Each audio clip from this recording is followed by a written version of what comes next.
মনোনয়ন দাবিতে দেশের কোথাও সহিংসতা, কোথাও আবার ঢাকঢোল নিয়ে রাস্তায় নেমেছেন কর্মী সমর্থকরা। সেখানে পুরুষদের সাথে সমান তালে অংশ নিতে দেখা যাচ্ছে নারীদেরকেও।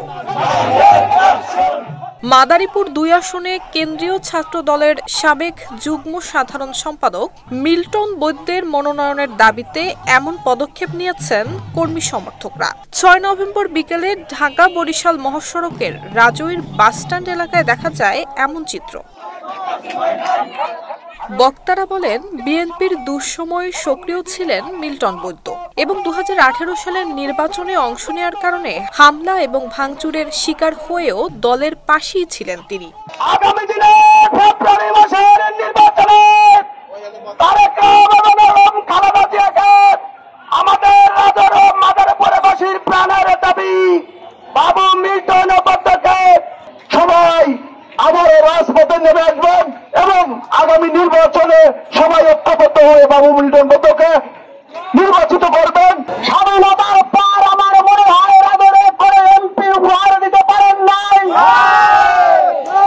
আপনাদের একটি সুবর্ণ সময় এসেছে, তারপর নির্বিশেষে সমস্ত ভেদাভেদ উপেক্ষা করে বাবু মিল্টন বৈদ্যকে তাদের শেষের বাক্যের নমিনেশনে তার বিজয় নিয়ে আমরা ঘরে ফিরব এই বলে আমার বক্তব্য শেষ করছি। আর মনোবল হতে হয় স্পাত-দৃঢ়। জেরুজালেম ২৫ বছরের পথ চলায় নিরাপদে রাখার প্রত্যয়ে। দলীয় সূত্রে জানা গেছে, মাদারীপুর ২ আসনে এখনো প্রার্থী ঘোষণা করেনি বিএনপি। এদিকে মনোনয়ন প্রত্যাশী অন্য নেতারাও মাঠে সক্রিয় রয়েছেন এবং সমর্থন দেখাতে পালন করছেন নানা কর্মসূচি।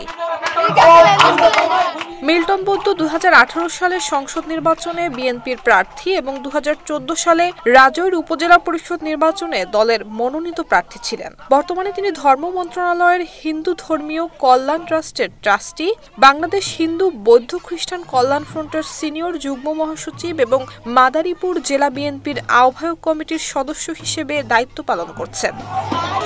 নুসরাত জাহান মেহেক, ঢাকা পোস্ট।